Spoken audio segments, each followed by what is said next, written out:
Listen, y'all want to take a trip up to the cosmos? Yes. We just came back from this Trans Tech conference in Oh, yes. San Francisco. Connie was there. It did. It was wonderful. It was amazing how many people knew the Mind Mirror, knew Anawise, knew Max Cade. All right, so let me just say a little tiny bit about this meditation. Since none of us is hooked up, then we'll get to just enjoy it for its own sake, and that'll be fun too. Um, It is based on a meditation of Edgar Cayce's. I don't know if you know, everybody knows who Edgar Cayce is, so I'll just say a little bit about him. Okay, yes, nods from Oksana. So Cayce lived from 1880 to 1945, and he is the best known psychic and the most documented psychic ever to come out of America. And is very well known to the rest of the world also because he had 14,000 readings written down by a woman who stayed with the Cayces for many years, and most of them related to medical illnesses. People entirely almost by accident, they discovered that Cayce was able to place his mind in the bodies of other people, even if they were across the planet, and from the inside see what systems were suffering and what was the cure. And truly remarkable cures with old-time remedies that were often a mix of this pine tar gum and that raw alcohol and just all kinds of stuff. So one time he found a cure for somebody's illness on the shelf of a drugstore in the back among the cobwebs, and said, this pharmacist can get this for you. It was like something like oil of ipecac or something. And they contacted Cayce and said, no, we can't find it. And he says, you're not looking in the right place. I mean, this is... So they went back and looked again, and they couldn't find it again. And Cayce, by the third time he went into trance to help them find it, said, listen, I'm telling you exactly where it is. Look 2 feet back, then your finger is reaching. Stand up on a, giving them these very explicit directions.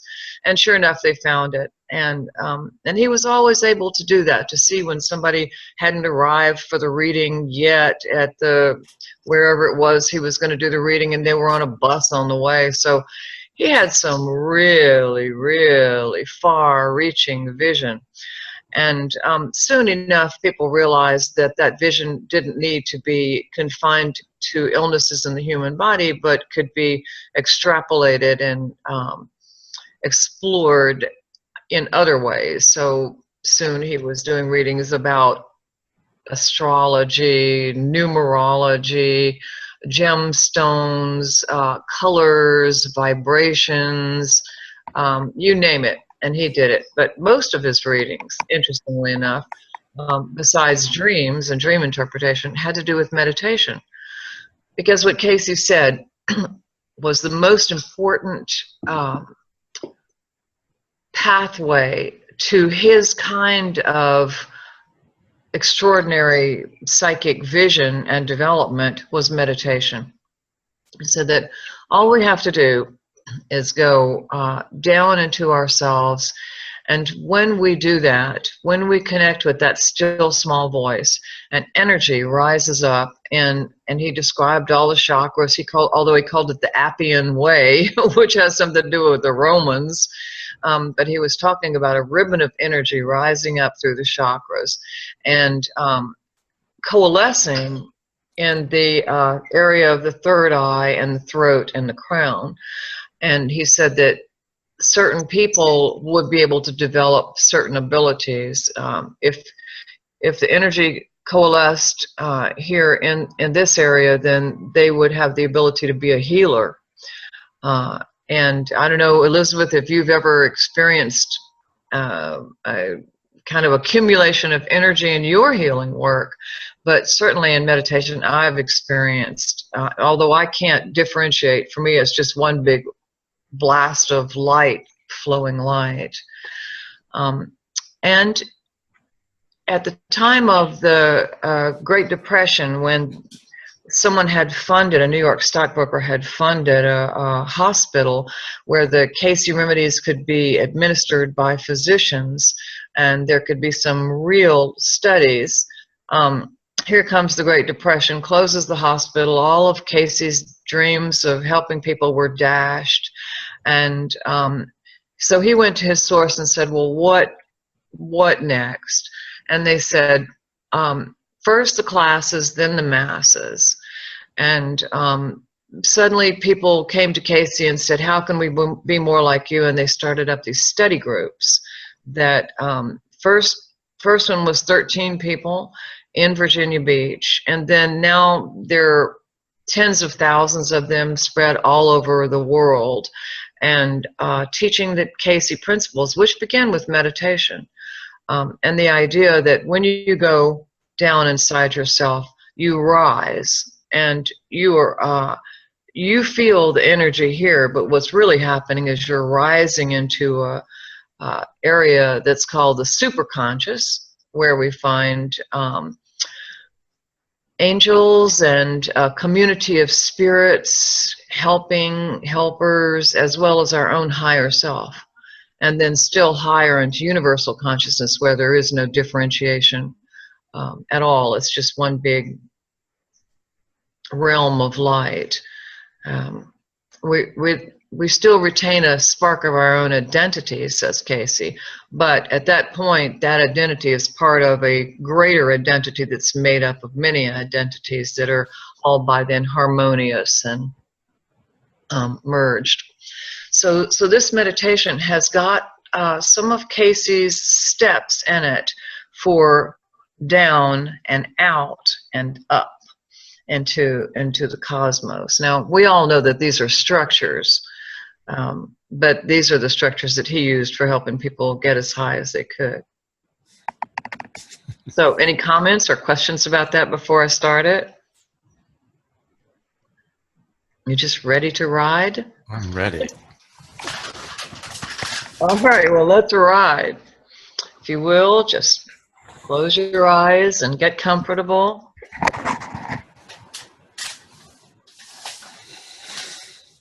And we begin. This is a journey into universal awareness, a journey into yourself and all that is. So begin by withdrawing your awareness from the outer world into yourself, into your own silence, into a place of deep relaxation and peace within you.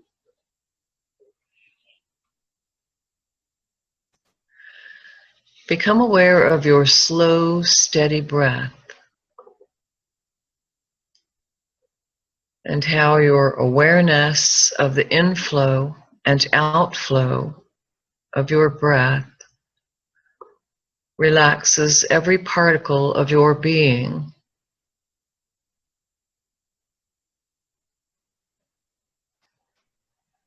Imagine the particles of light that permeate and compose you, spreading apart as you relax your forehead.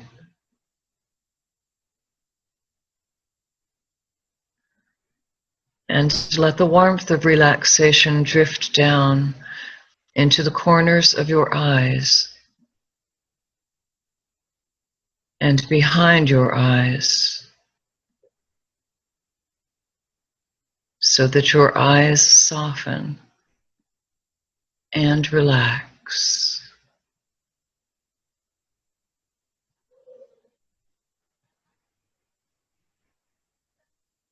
Let the relaxation drift down into your lips, tongue, chin, and jaw.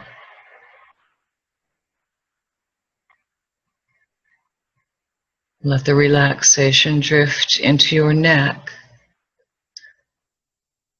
flowing like a wave into your shoulders, arms, and hands.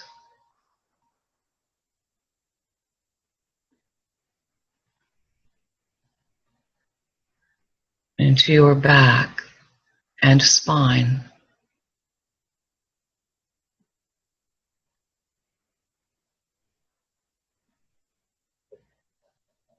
Your chest and stomach.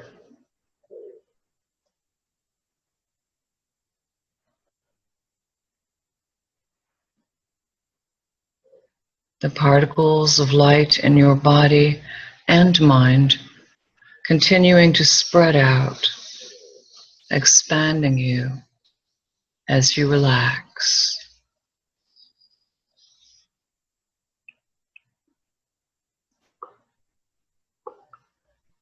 The wave of relaxation continuing down into your stomach, hips,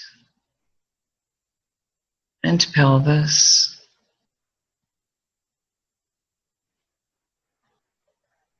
Into your legs, feet, and toes.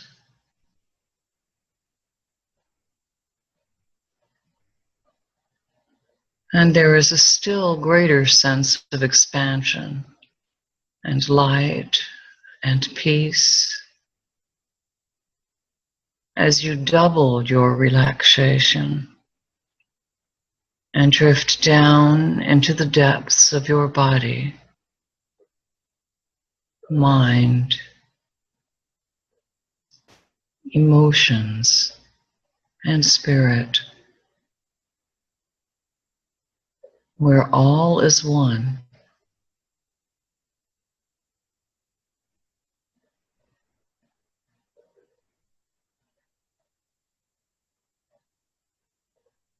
Here, inside the shimmering particles and waves of your essential being, you become aware of yourself as a soul,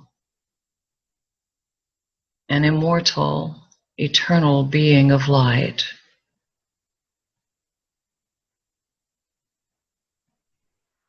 You rise so gently, so easily into this higher dimension of yourself. You feel your awareness lift up.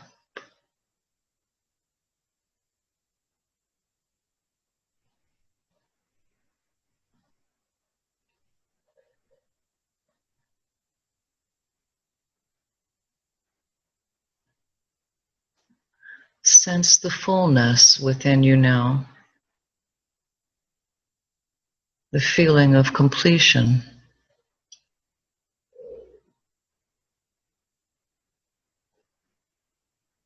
There is a stirring in your chest.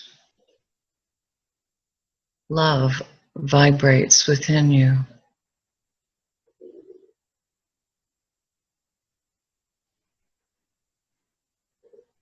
And you feel that all is right, in balance,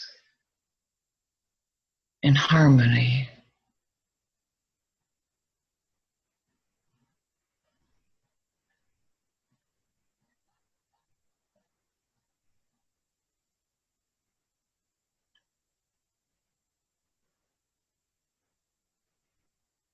You may feel sensations of light, see colors, hear sounds.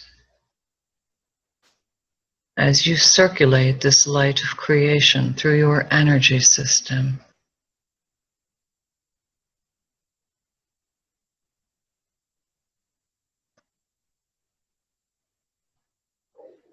allow these energies to carry you into the infinite, just as if you were moving on a wave into a cosmic ocean of light.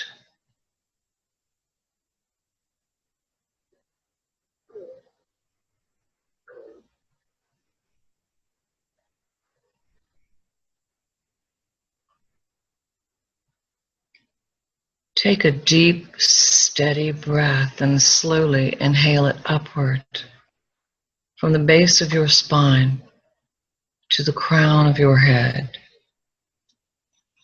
and over to your forehead,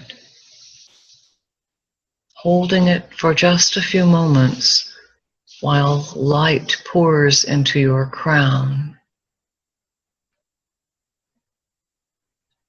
And then exhale the light back down through your energy system, from the crown and third eye into your throat, heart, solar plexus and pelvis, all the way down to the base of your spine.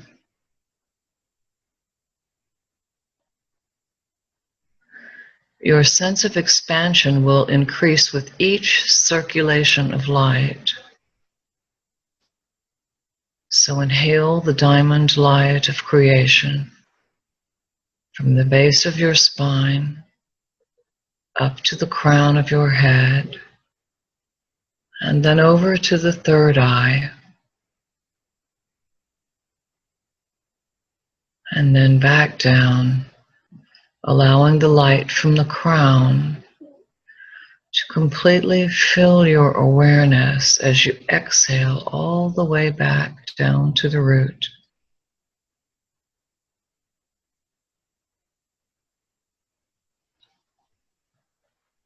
Continue this circulation of light on your own for a few moments, beginning now.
On your last inhalation,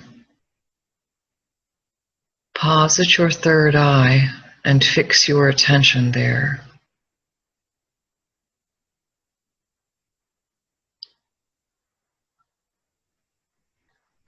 Releasing your focus on the breath, hold your attention on your third eye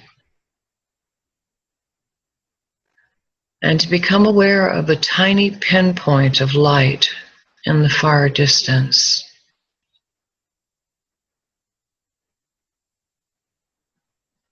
Let your consciousness move toward that light, farther and farther beyond your body and personal energy system.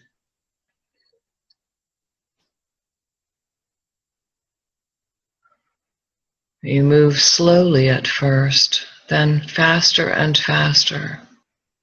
And as your speed increases, the pinpoint of light grows larger and larger. It's as if you are hurtling toward a tunnel of light. Radiant white light. Iridescent with shimmering colors. The vibration so strong and powerful that you are uplifted still higher in your spirit.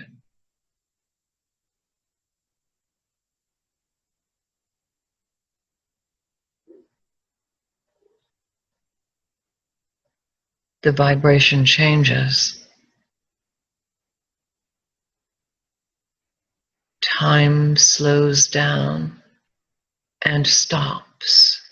And then suddenly you emerge from the tunnel and float very gently, very softly into a magnificent evening sky filled with bright, shining stars.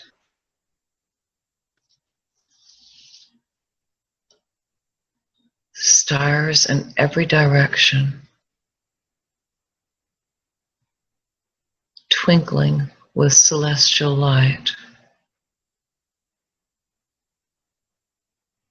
You drift into the starry sky and float there in the glittering majesty of the cosmos.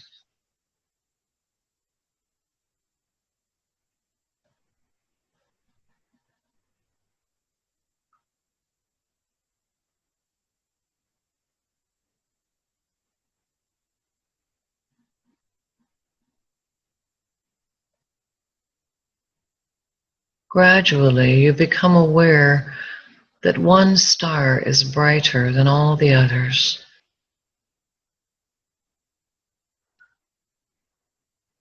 You feel its soft, warm radiance and are irresistibly attracted to it. You know that this is the star of pure love, and you move toward it. Waves of light cascade over your spirit, bathing you in the most brilliant light imaginable.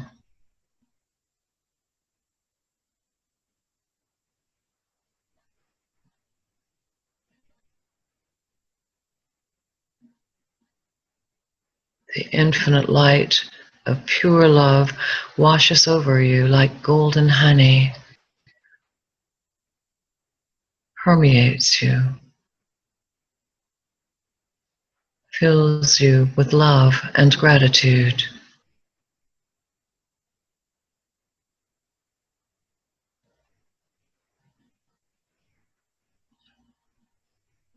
You open up to receive what it has to offer.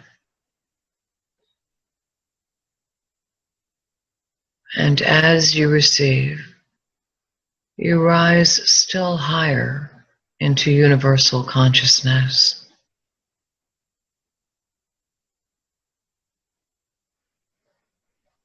You rise and expand into the infinite, the source of all existence, and experience oneness, joy, and bliss.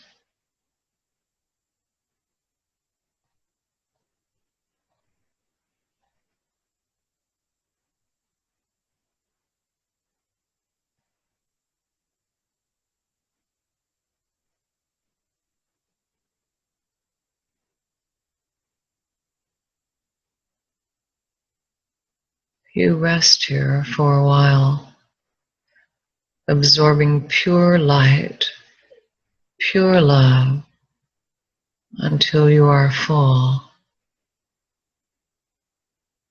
until you are one with all that is.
Before you end this meditation, find a landmark, a word, image, concept, or body sensation that represents the way you feel right now.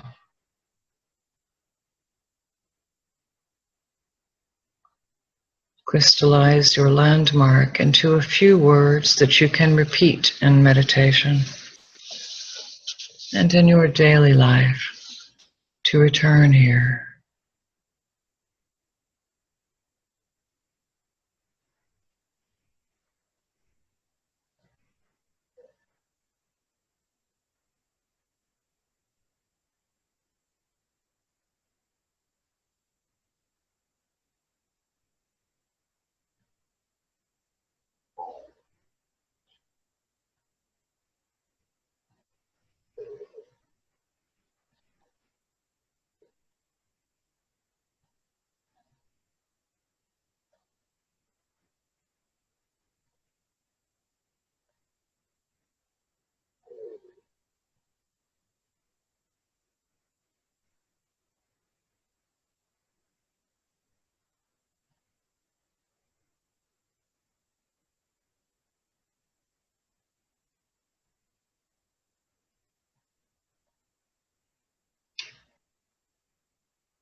And in your own time, when you are ready to return, find a closure for your meditation and bring your landmark back with you so you can re-access this higher state of consciousness whenever you like.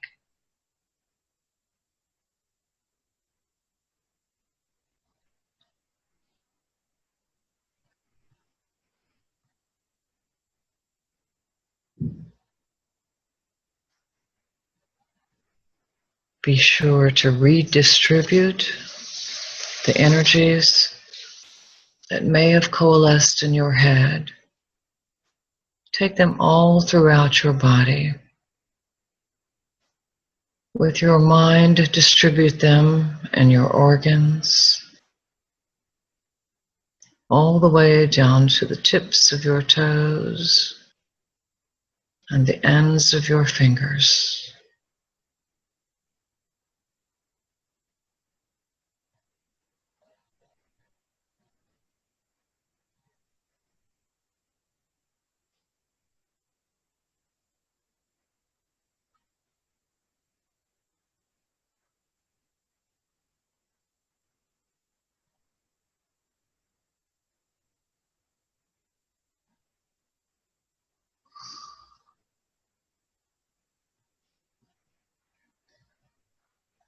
And when you're ready to return, just wiggle your fingers and toes.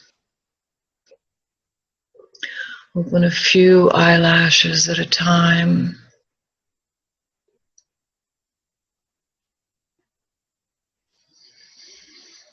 And return to the outside space, feeling alert, refreshed, and relaxed, but flowing with cosmic energy.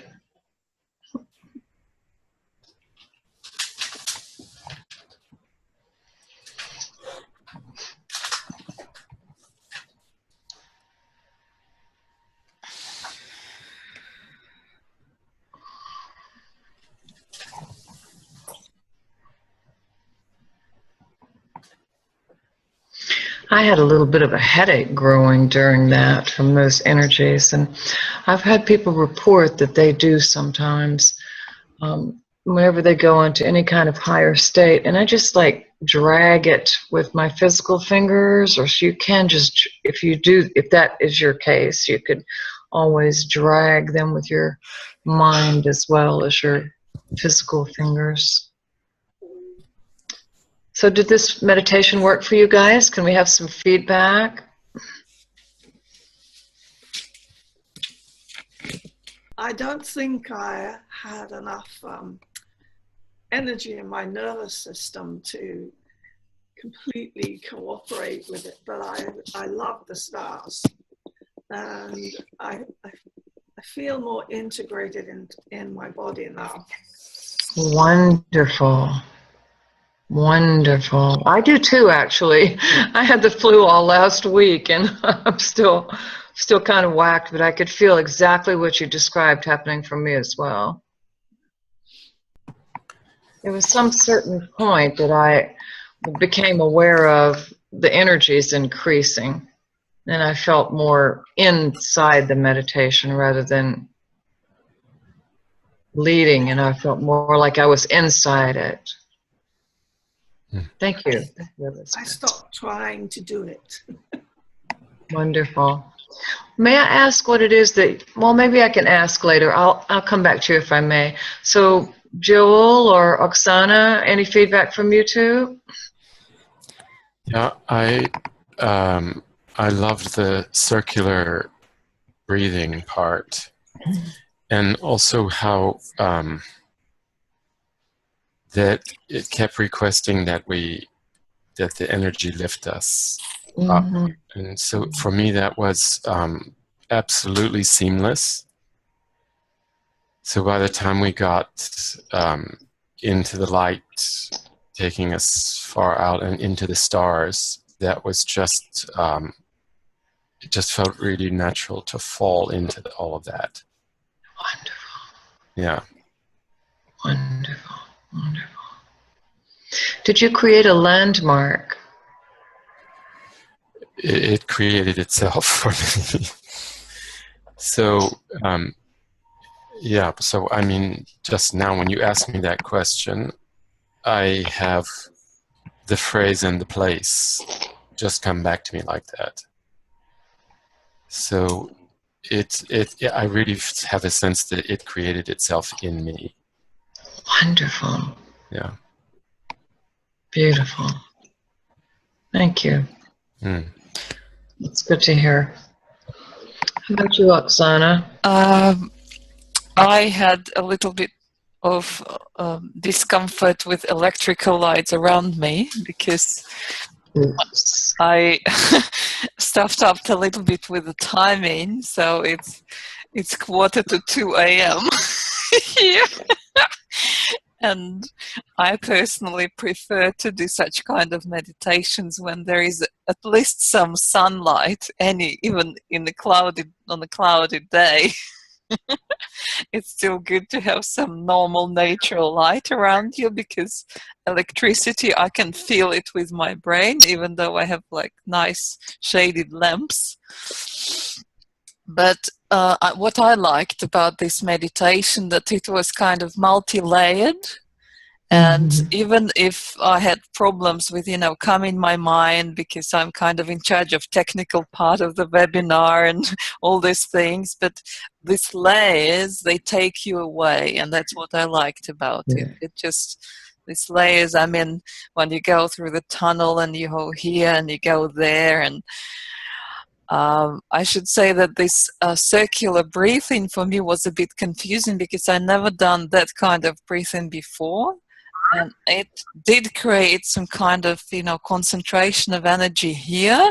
And I just didn't quite understand how and what, to do with it. And I really liked the star. And even just before you said that there is love or anything, as soon as you mentioned star and it's kind of calling you, and I instantly, thought, oh, it feels like home there. And I'm like instantly flying towards it.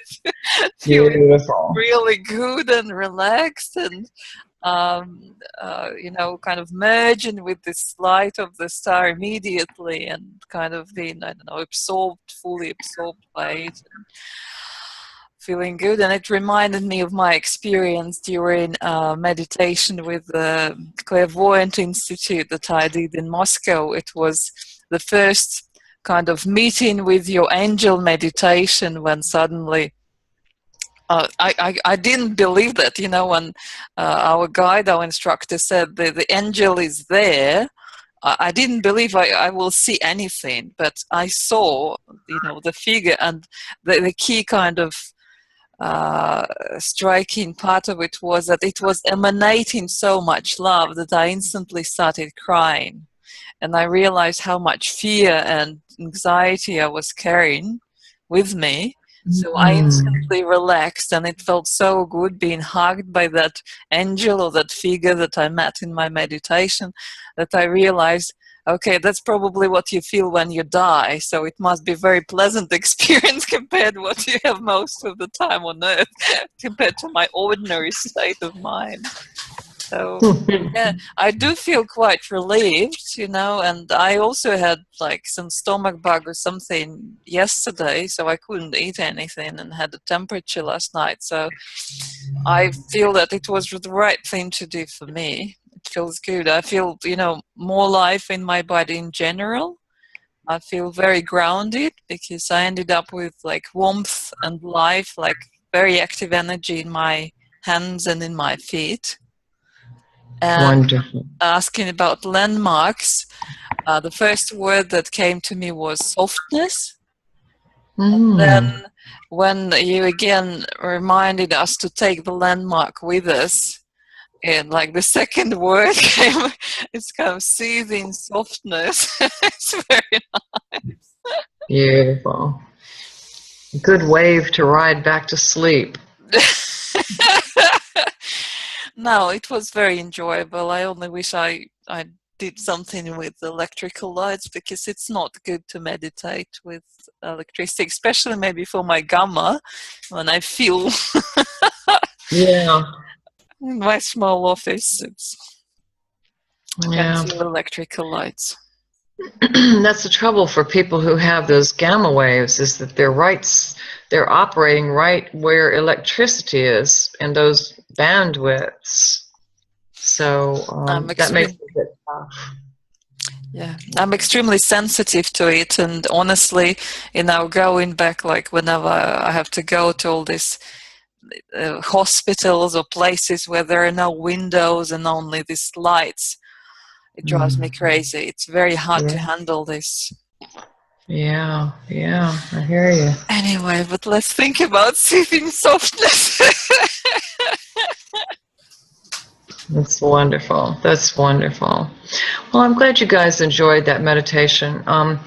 We were talking about politics before, but when we just rise up and up and up and up, those politics, they go down and down and down and down, and give us some peace, because after all, it's not like we can change anything ourselves other than through that power of love that we contact up in those higher frequencies. That's the only power that is. I said at the beginning that this was really about structures, but the structures are not false structures or play-like structures. They're real structures, and the structures are the structures of light out of which we are all made. And at least in my belief system, and doggone it, I could be at the Science of Non-Duality conference right now if I were about 20 years younger. And they're sure enough talking all about light right now. Peter Russell, the physicist, Deepak Chopra, they're all talking about light. And increasingly, I think the concept that this reality is about moving into not just higher and higher frequencies of light, but through purification, having access to those frequencies to heal ourselves and others. That's becoming more and more accepted. And so they were real structures based on physical and cosmic reality, and those landmarks, therefore, then can be really useful to us when we start to feel chaotic and out of synchrony with ourselves. And indeed, that is what Edgar Cayce said, is that he talked about, you know, his whole thing, he would drop into a subconscious trance, an unconscious trance, never knew a thing he said. His voice issued up out of him, and he had to be told later on what happened. But he told certain other people who came to him for not just meditation, but also help with their own self-evolution, that they could connect with this superconscious in waking states, and that was the wave of the future. The way of the future as well is because there is this light, and we are permeated by this light, and that one needn't be asleep, one can be awake in their gamma waves, or as Max Cade said it, in their awakened mind pattern as psychics and healers. And it's hard to remember that we are always connected to this light, that we are this light. It's just as they said in the Rocky Horror Picture Show, it's just a jump to the left, dun, dun, dun, dun. It's just a jump to the right, in your consciousness, you know, as we remember who we really are. Judy, you know, I'm really aware of what you were telling, the Edgar Cayce story, and that he started out really helping people with their physical symptoms. Yes. And and then he said, you know, it's okay, we can just move on and do other things with this. And this analogy is really interesting to me because, first of all three of you said that you were coming with some kind of physical things, and then we do this meditation, which is about, you know, going to these places where that available light energy is for all of us just so easily available all the time. Yes. And we can go there and access that. And so we can help us with our physical symptoms, and, you know, even the physical symptoms of our systems. Yes. That we were talking about when we were talking about politics and all of that, those things that don't go wrong. And I just have this sense that it is just for us to get that it's so available to us all the time. Yes. You know, I've been, and this is what, in your introduction to what we're going to talk about today, you said something about that the higher states are all feeding on each other. And I've been really practicing a lot this Yoga Nidra meditation, and really feeling like, you know, understanding how that vesselship works inside of me. And so, like now, before I go to sleep and when I wake up in the morning, I'm just having this awareness that I'm just starting in that vessel place, you know, that Yoga Nidra place. Wow. So that I kind of have that awareness keep going with me, you know, when I'm sleeping or when I'm waking. And I just have a sense that that's, you know, that's really possible. And when you described that he, you know, that he would go into this place of unconsciousness, and he would be channeling and being interacting with people who are in the waking state, and they would say what he said later. Mm-hmm. That's also possible for us, so that this kind of body awake consciousness, unconsciousness, you know, kind of thing is possible for us all the time. Yes. Yes. And this was just how Casey did it, is that he fell into this unconscious trance, and where his body went, nobody knows. I mean, he was so, and so he went way, way, way deep down, and then he followed this light, the light that we were following, and I had us just go out into the cosmos and feel the higher. But what Casey did was he followed the light, and then he went through a tunnel, and then on the other side there was a keeper of records and an Akashic library, and there this old man handed him a book, and he touched the book, sometimes opened the book, and that's where the reading came from. So it was just the book was a structure for him being able to draw that information out of the field. But certainly, and what I said about the body a moment ago is that a lot of times scientists and doctors would come and say, oh, this guy is just a big quack.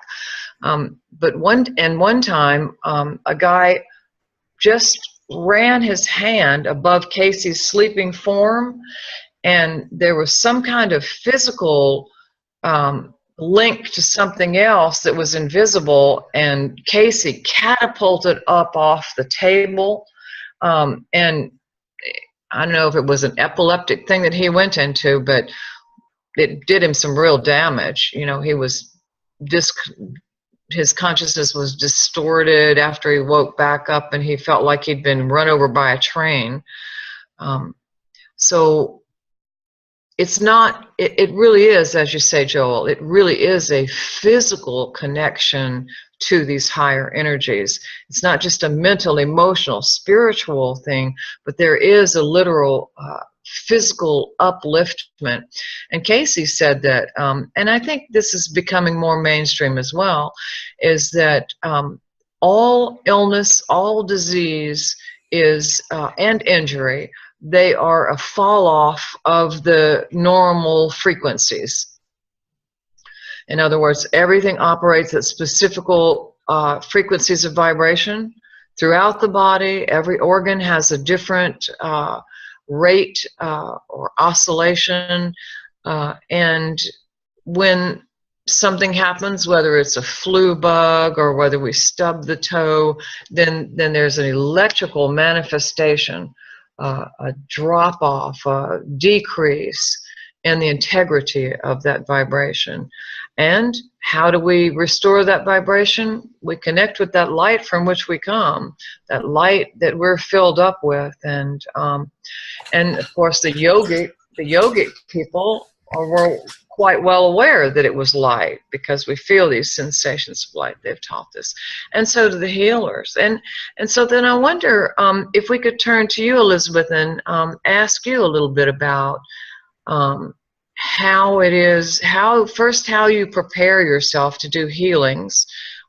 You're a well-known healer, and worked very closely with Max Cade, and saw also his, presumably some of his studies of healers, but just from your own experience also, how do you experience getting ready for healing of others, and how do you, or do you even experience any conceptualization of light with regard to healing?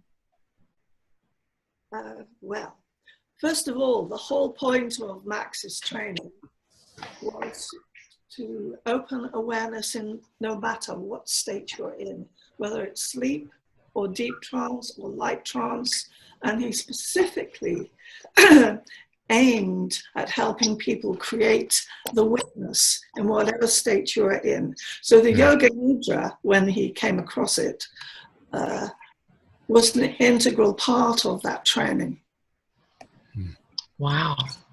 Wow. You said the Yoga Nidra was an integral part? Absolutely. Haha. Interesting. I was given a book from Swami Satyananda by her osteopath on, I never remember titles, but it was one of the first books that Swami Satyananda Saraswati had written. And we read the Yoga Nidra together and said, hey, this is something else. Let's give it. And she gave the book to Max and in his way, and studied the Yoga Nidra, I think, for probably about 6 months, and then started to integrate it into his classes. And it was the most powerful instrument, really. Swami Satyananda's first book had 5 variations, from the simplest to ones that took an hour, 45 minutes. Wow. So what was happening, and why was Yoga Nidra so mind awake, body asleep? Why was that so valuable for people? Because it takes awareness down to cell level with prana. You literally breathe your awareness into your cell level. This is my interpretation. I don't think that's anything Max ever said, but that was my interpretation of doing the Yoga Nidra over years of it. In fact, I still do it. Fantastic. Yeah, I see the light of recognition in Joel's eyes. So the idea that it's prana, it's working with the body's energy system, the stuff which runs us, makes sense. Yeah. Yeah, Joel? Yeah, Elizabeth, I'm really curious about how that fits in with the kind of state that you're in when you're doing healing work. I'm not sure I can define that. I use Qigong practices to prepare for healing. I don't use meditation or attunement. I just find physical movement, the clearing. And then it's like a switch goes in the brain. And then I'm in a state of communication with the other person's body, mind, emotions, whatever is dominant for them at that time. So, and I even do that on the phone, and it's like I feel my state change to like a super clarity, a receptive state. I can't define it any more than that. And I never go out to people in distant healing. I always bring them to me. Energetically, that is. Yeah. There's no time in space either. So that's not a difficulty.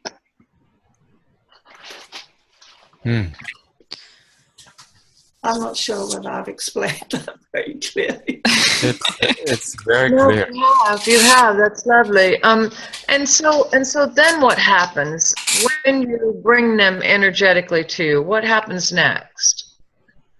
I suppose you could say the energetic fields become one. And this means it's absolutely necessary to develop detachment. Otherwise, it's you're feeling everything that another person is feeling, their pain, their emotional state, their madness, but you're not affected by it. So detachment, and that's another thing that Max taught, was detachment. So you have to have that, otherwise you'll wreck your own nervous system. I mean, I worked with terminally ill people, life limited in American terms, for more than 25 years. You know, and yes, I felt what they felt, but the practice of detachment enabled me to survive physically. You know, a sympathetic response wrecks you. Mm-hmm. Sorry, you got me on a rant.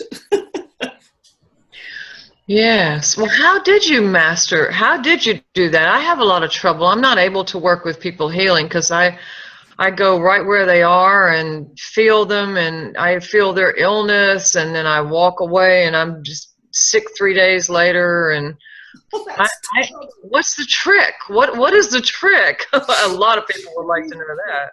There is just the Buddhist practices for non-attachment. And I did them with Max for so many years that they became a reality. Actually, I also think it's in my genetic nature, because my father was the same. Okay. So does that little helper, you know? No. So you bring them to you, and you're in a state of detachment, and then what happens? Do you feel anything arise in you that moves toward them, or does something move toward you, or do you feel anything? Well, it depends whether it's a hands-on experience or whether it's remote.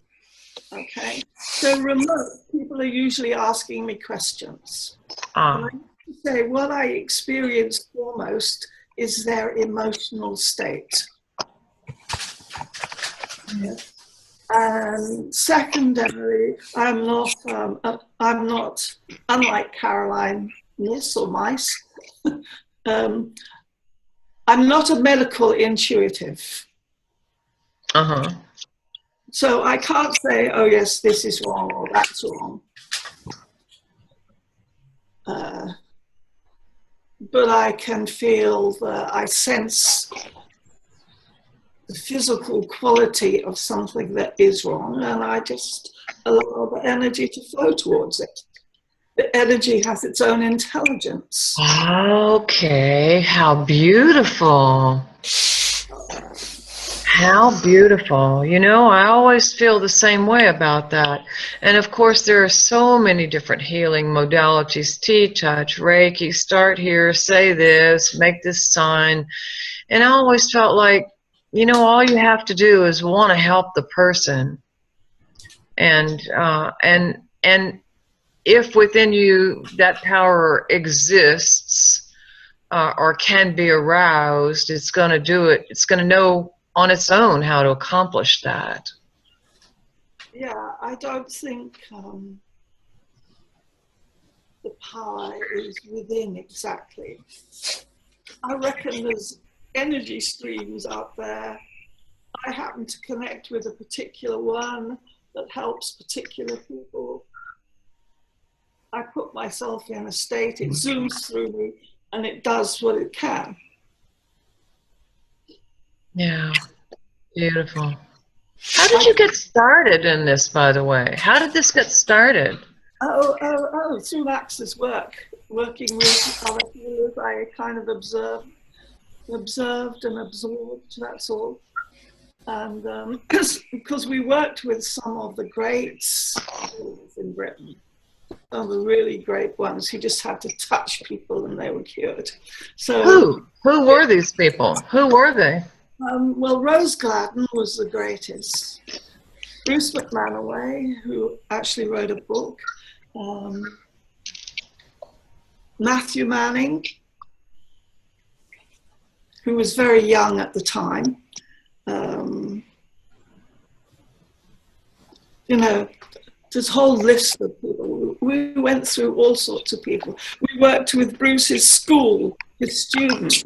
We looked at their brainwaves, you know. And the awakened mind wasn't necessarily in everyone who was a strong healer. Really? Huh. Variations, all sorts of variations. Was it like big theta and big delta? Yeah, did they have anything in common? Some healers just shut down the left hemisphere and would have the awakened mind in the right hemisphere. You know what? I've seen that in Max's book. That was very surprising. Was it? Yeah, he had one drawing like that. Yeah. Yeah. Where the left hemisphere is shut down? Sorry? So, I'm just curious to understand. There was very little activity in the left hemisphere. Maybe had the mind mirror not been of its time, and we would be using the instruments of today, we would record activity at that level. But in those days, no. So we just saw like almost a straight line. Just you know. I mean, not frequently, but often enough to know that not every healer works in the same state. Yes. Yes. And Max used to say the most important thing was that their nervous system, in other words, the GSR meter, needed to show an underlying deep relaxation. Otherwise, you're in sympathetic response and you'll injure yourself. Yes. Over time. Anyway, I'm on a rant. And so you realized in watching these healers, what did you realize that led you to become a healer? I don't know. I think it was Bruce McManaway that told me to give Anna healing. When she went blind? Before that, she always had things wrong. She had a sell-by date of 5 to 6 years old, and she managed to live till she was 59. I didn't hear that very well. Are you talking about when she had the open heart surgery at age 5 or 6, 7? Yeah. She was one of 3 people to survive that surgery, I believe. Yes, it was brand new back then. Yeah. So what was the manifestation in her that needed healing? I'm not sure I follow that. What are you asking me? So you were doing healing work on Anna. She always had. At that time, she'd gone to Bruce for, yes, a problem with her neck. So Bruce McManaway just told me what to do. And then he told me to go and train with, what do you call it? The metamorphic technique, which wasn't called that then. And I only realized a couple of years later why he did that. I was afraid to touch people. Working with their feet was my way in. So that was Bruce's intuition. And you studied with Max a long time, didn't you? Yes, about 11 years. Do you know, I went and saw Isabel Cade a year ago this past April, and she told me, kind of in confidence, but I want you to know it, so I'm going to say it anyway. She said that of all of Max's students, you were the one who best understood what he was trying to teach. Well, I guess we had similar minds. Though I had no scientific background, I'd always had an interest in medicine and science. I'm of the generation that didn't have those teachers because of the war. So I guess I had a naturally rigorous scientific mind without the education. And that's what he had. And also,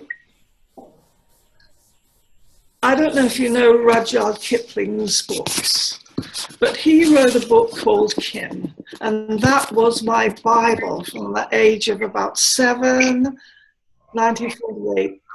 It was given me as a present.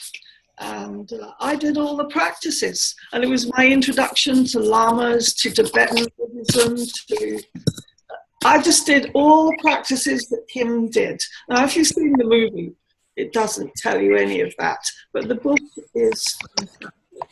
I've never heard of this book. It's just called Kim, K-I-M. Yes, it was a book that really shaped me from the age of 7. Fantastic. I practiced meditation. This child practiced meditation. I learned all about the other realms from the Lama. You know, it was great. Well, we're going to all look it up now and read it ourselves. I don't know. The book is of its time. I don't know if anybody else would be interested in it. But I used to sit on Muswell Hill, which is a hill in London, on the milestone and practice. Kim repeated his name for hours. Well, my name was too long, and I ended up saying soap for hours. It's all ridiculous. Not saying soap. Soap.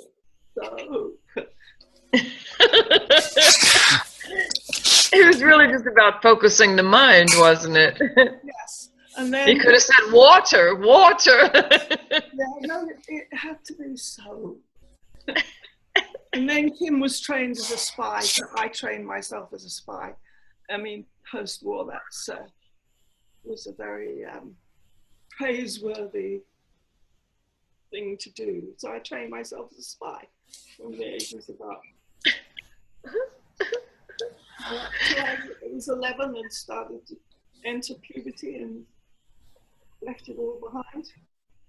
But then I read Ben and the Art of Archery when I was 16, and I understood something really important. I think it's really important, not just to me, that spirituality and religion were 2 different things. Yes. But, I mean, that's my background, basically. You know, can I ask you about this? Anna said that you had healed her of blindness, and I don't know what caused that blindness. She seemed to think that it was too much meditation, too much kundalini or kind of thing like that. I don't remember exactly what she said. According to our top doctors here at Moorfields, she had histoplasmosis as a child. It's a Mississippi Basin virus, and it affects eyes and lungs. Oh, eyes and legs? Lungs. Okay. And so in addition to everything else, she also had that. And that began to affect her eyes. I don't know, she was 27 or something. And what happened? So she went to you as the burgeoning healer? It was an extraordinary eye healer who had been married to a leading ophthalmologist called Mary Simpkins. And Mary Simpkins had inherited a light healing piece of equipment that this ophthalmologist had designed. And she went to Mary on and off years. She even came back from the States every year to see her. No, nothing to do with me. I spent time with Anna, you know, with Mary and Anna at those points, but certainly Mary was the one who saved her sight. Fantastic. Hmm. Fantastic. Well, we said that maybe we would get you on the show sometimes to talk about those days, and I guess we just started that process. You put me in a talkative mood. Thank you. Thank you for sharing those memories and those ideas, and also for reminding us, being living proof that indeed we do contain, each of us, that healing energy for ourselves and others. And it's just a matter of clicking in. Yeah. Yeah. We just click in. So thank you all for being here. We are doing something on case studies next week, mostly for practitioners, and I'm just thrilled. If you run across those healers, we still want to see the patterns. We're seeing an awful lot of people with awakened mind patterns these days, and I think there's been some kind of progression in consciousness that's put more people. Before, that was something that you sought after, you worked toward, and a lot of people are just showing up with it these days. So this always makes me wonder if healers are going to have a different pattern now. What you do with the awakened mind pattern, it's not that you can achieve it. So true. So true. Sorry, I'm being didactic. No, that's exactly it. You're right. And we certainly do teach it. And in the meanwhile, thank you for your healing work. Thank you all for your precious presence. And may we all heal ourselves and others on these waves of light. Yeah, well, let's hope we get to healing flu soon.